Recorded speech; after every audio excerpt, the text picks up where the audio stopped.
When good or great possibly isn't good enough, that is the story with Oracle this morning. The database company run by billionaire Larry Ellison beat earnings estimates for the 7th straight quarter, but the stock is trading lower. Why? Hardware is the answer. Sales of the computer servers made by Oracle's Sun division fell unexpectedly. And here to give us the analyst's perspective on Oracle is Yun Kim of Gleacher Co. Yun has been covering Oracle for almost 8 years nonstop, he says, and he rates the stock a buy. Yun, the hardware business is clearly the biggest concern right now, today, for the investment community. It was the first question on the conference call. It dominated the conversation between analysts and Larry Ellison and the co-presidents Safra Catz and Mark Hurd. You aren't concerned. Why? Because the Oracle, they're really running their hardware business for profitability and margins and not about sales. So we're not really focused on the sales actual revenue estimate or the actual results. We're just focusing on the margin lift that the business is that hardware business is providing. And that has been coming, right? The margins have ticked up almost, what, 1,000... at least 10 percentage points in the past year. Exactly. So they have made a tremendous progress in providing the margin lift, which is actually a pretty good achievement for a software company to actually go into a hardware company and lift their margins.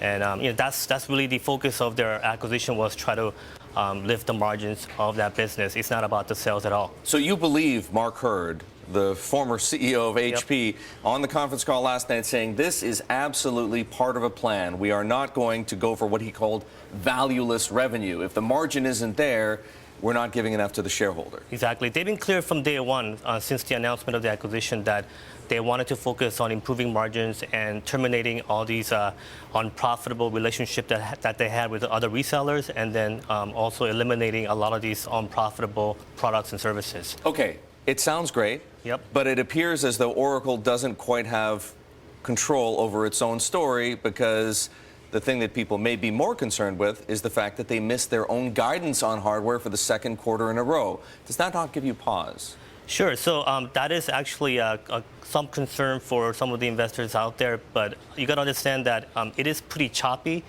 Try to navigate the hardware business when you're trying to identify unprofitable relationship and minimize the product lines that are not really strategic and is really not providing any type of value to the overall franchise of the firm. So it is pretty rough. Obviously, it's not the positive achievement of their Oracle Sun acquisition, but they're making progress, and I do expect that top line to be a little bit choppy over the next couple of quarters. If we had more time, I'd want to talk about software, because new licensing revenue was up something like 19% year over year. But I do need to focus on Larry Ellison's comments about acquisitions. Sure. He said, quote unquote, these assets, talking about potential acquisitions, are wildly overpriced. So what is he talking about, first of all? And secondly, what does Oracle do with $29 billion of cash?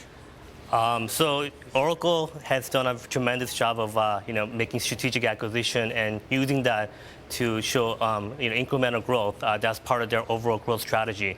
So I do believe that they're going out there looking at other companies, obviously sizable one, and they have experience and expertise to do that. And that's not just inside the software space. So obviously, the chip area is rumored, but I do believe that probably if you step back and look at what they have and where they're trying to get to with the recent Sun acquisition, I think the networking is the area where I think something like that. NetApp with security storage. I think Brocade is probably an area that they could be looking into, because if they're trying to build the next generation data center technology, and they have the software and hardware, and they're the only one who's able to combine those and produce a killer product, Exadata and Exalogic, which is driving much of their hardware business right now. But I do believe that if you really look at the one missing piece in their next generation data center technology, is the networking part. And that's, in that area, the valuation is not that bad. All right, so you believe that Larry Ellison will move. It's just a question of time, and if anything, he's just negotiating without actually negotiating right Exactly. now. He's making false statements. He does that a lot. All right. Yun, good of you to join us here on the Inside Track. Yun Kim of Gleacher Co. talking about Oracle. He rates this stock a buy and is not concerned at all about the unexpected drop in hardware sales last quarter.